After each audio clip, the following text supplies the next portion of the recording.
యోహాను సువార్త 14:18 మిమ్మును అనాథులుగాను విడవను, మీ యొద్దకు వత్తును, కొంతకాలమైన తర్వాత లోకము నన్ను మరెన్నడూను చూడదు.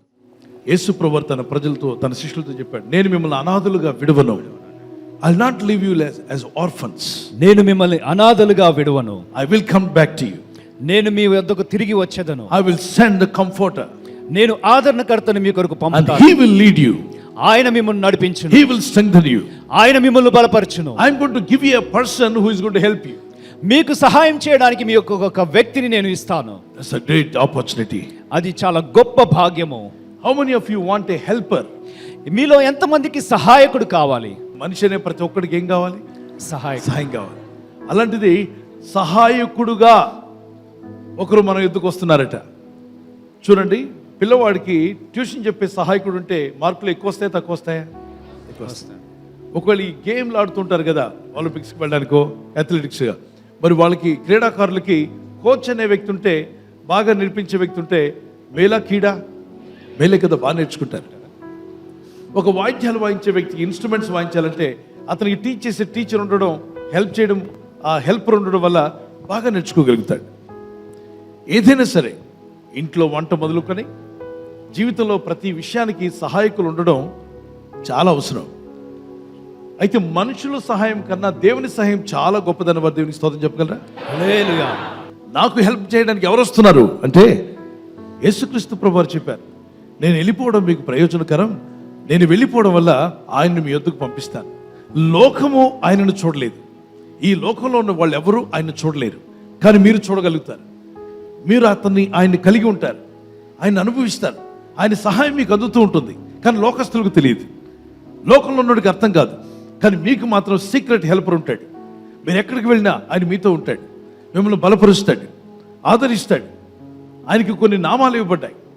ఆయన ఎవరో కాదు పిల్లరా, హోలీ స్పిరిట్ ఆఫ్ గాడ్, పరిశుద్ధాత్మ దేవుడు. గట్టిగా దేవునికి స్తోత్రం చెల్లిద్దామా? హల్లెలూయా. యేసు ప్రభుని గ్రహించేలాగా, నమ్మేలాగా మనలో ఉండి సహాయపడేవారు, మనతో ఉండే వ్యక్తి పరిశుద్ధాత్ముడు. అనండి ఒకసారి, పరిశుద్ధాత్ముడు. ఈరోజు ఆ పరిశుద్ధాత్ముడు నా ప్రక్కన, మీ ప్రక్కన, అందరి ప్రక్కన ఉన్నాడు. కానీ ఎవరైతే ఆయనతో బాగా ఫెలోషిప్ చేస్తారో ఆయన ఆలోచనలు మనలోకి పంపిస్తాడు, ఆయన తలంపులు మనలోకి పంపిస్తాడు. ఆయన ఆలోచనలే కాకుండా మంచి మార్గంలో మనల్ని నడిపిస్తూ ఉంటాడు. మన తప్పిదాలు మనకు చూపిస్తాడు, మనం చేయాల్సిన మంచి పనులు మనకు నేర్పిస్తాడు. ఏ విధంగా వెళ్తే బ్రతుకు బాగుంటుందో, నువ్వు ఏ విధంగా బయటికి రాగలవో, సమస్యల్లో నుండి ఎలా బయటపడాలి, శ్రమల్లో నుండి ఎలా బయటపడాలి, శోధనలు ఎలా జయించాలి, ఇక్కట్లు ఇబ్బందుల్లో నుండి ఎలా బయటికి రావాలి, నీవే కాదు నీ ఇంటి వారిని ఎలా బయటికి తీసుకుని రాగాలి, ఇలా నేర్పించేవాడు పరిశుద్ధాత్ముడు. అంతేకాదు, మీ అందరికీ నాకు కూడా రాని ప్రార్థన ఎవరికి వచ్చు? పరిశుద్ధాత్ముడు.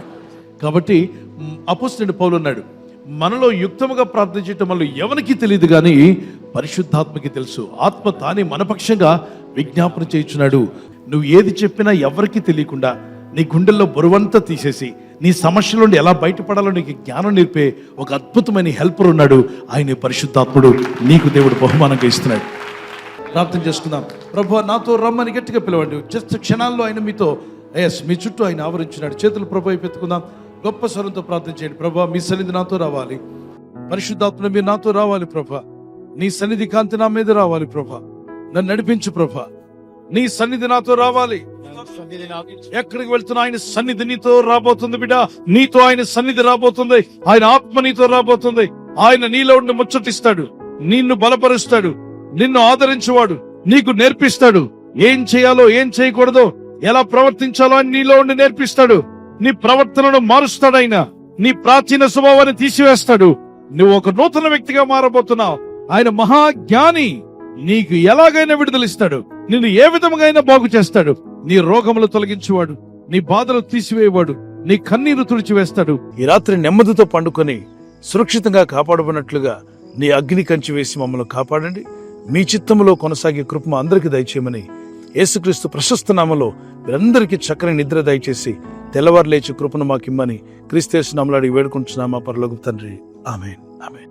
ఈ వాగ్దానాన్ని మీతోనే ఉంచుకోకుండా లైక్ చేయండి, షేర్ చేయండి.